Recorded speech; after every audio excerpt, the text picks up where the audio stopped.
Hey guys, just got my antique plates for my VW Bug that I'm working on.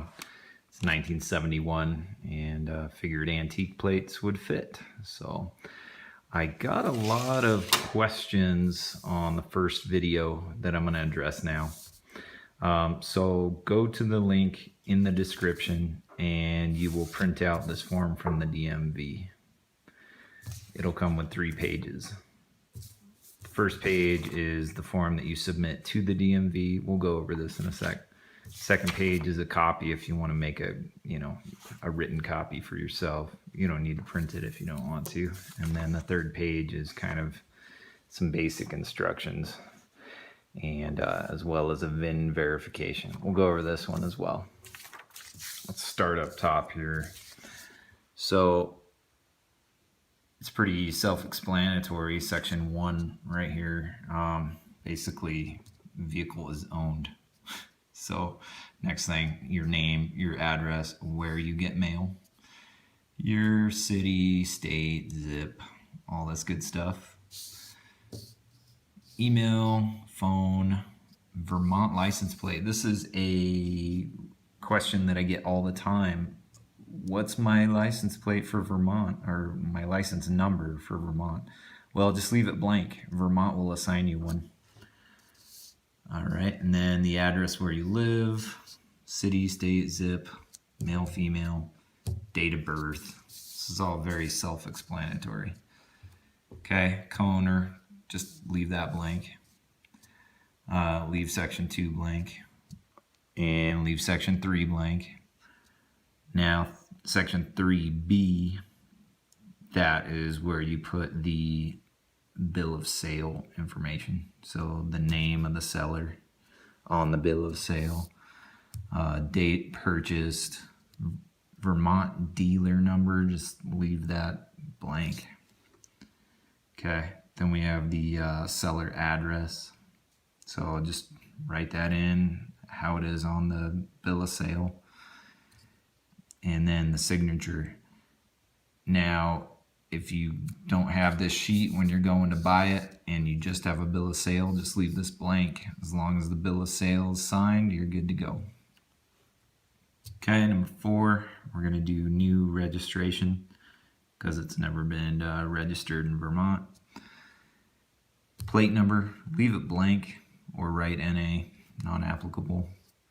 Registration plate type. So this is good for cars, motorcycles. When it says truck, it means like big truck, like semi truck. You don't need to do that unless you're registering one of those. I've been doing antique for the old stuff because I like the plates and it's cheaper too. So antique, and then that's the number 03AN. So I'm going to switch to the second sheet of paper, or actually the third sheet when you print it out. So it's the up here under registration plate types. So it's antique 03AN. On this sheet here it says additional forms required for most of the following plates. Those are for things like Purple Heart. They want to make sure that you're actually associated with Purple Heart or with the sheriff or things like that. So for the antique, you don't need a special another form. Let's go back to the first page here. Okay, so now we're on to the vehicle information, section 5. So I'm just using the Bug as an example. So Volkswagen Bug Beetle, year 1971, coupe, blue, mileage. I put 0, unknown miles. Then the VIN number, throw that in there. Number of cylinders, and it's a used vehicle. Gas, put whatever you have. And this is the section for trucks, so like this is the big semi-truck stuff. And then there's a section on trailers, cycles, so this is good for motorcycles too, and jitney. And section 6, this is where a lot of people have questions. What are the fees? Well, the fees go up as the years go on. So we'll just cover this pretty thoroughly here. So the purchase price, this is totally an example. I did not pay $375 for my bug. I wish I had. So I'm just putting that $375. It's irrelevant in this form. Just put what you paid for it. Okay, credit for trade. You didn't trade anything for it, so put 0. NADA value.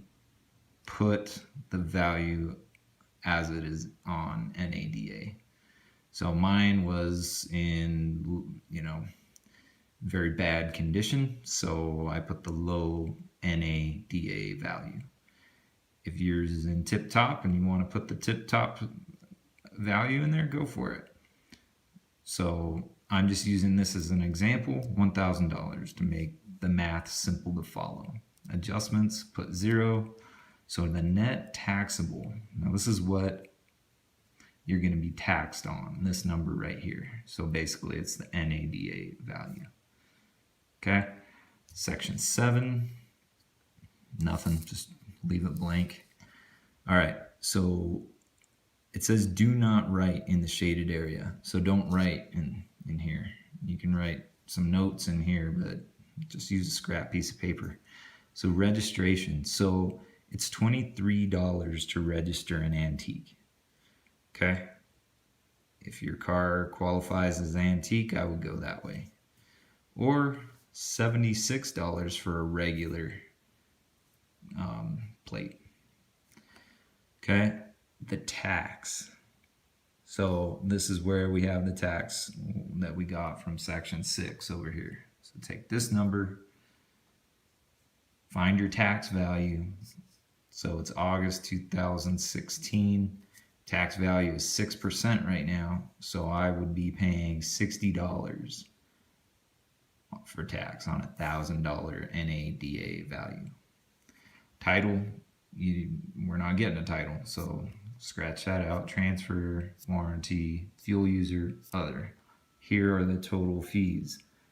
The registration plus the tax equals your total fee.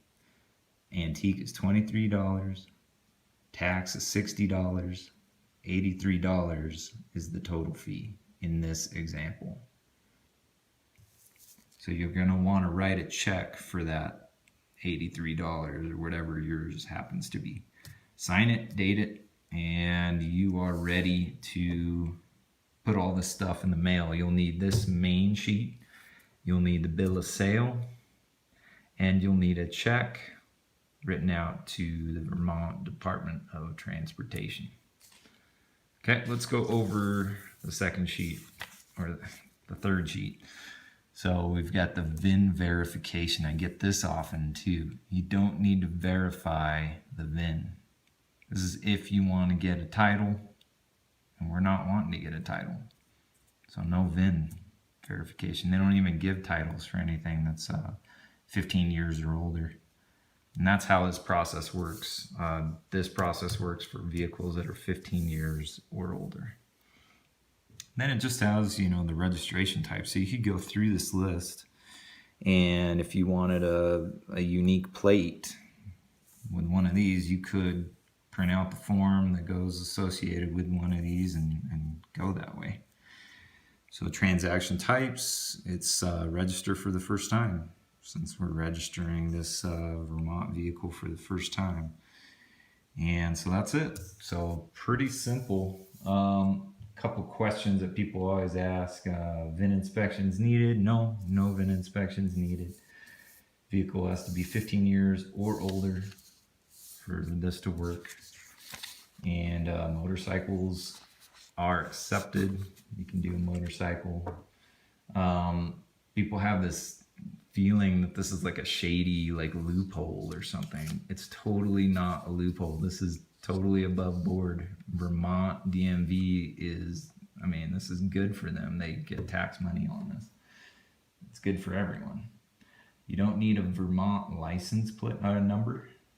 Vermont signs you one, and it takes 2 to 3 weeks, maybe a little longer, to get your tags and your plates. They'll come separately. You'll get your plates first, or you'll get your tags first, but then the other is soon to follow. If it doesn't show up, the other piece of it, just give them a call and they'll figure it out. And this will work in any state. So California all the way to Maine.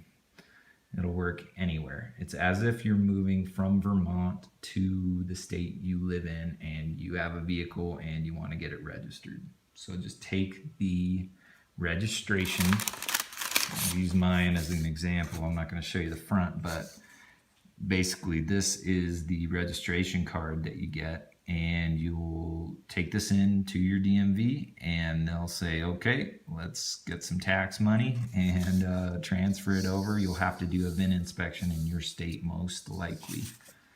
So take your car down there and have it VIN inspected once you're driving it around. And then you'll get a title for your state.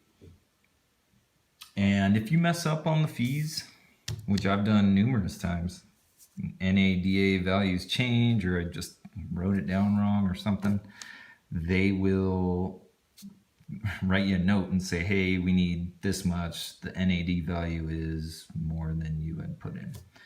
And you'll get everything back, including your check. And then all you have to do is write them a new check, include the application that they sent to you, and the process gets started over. So that's it. Take care.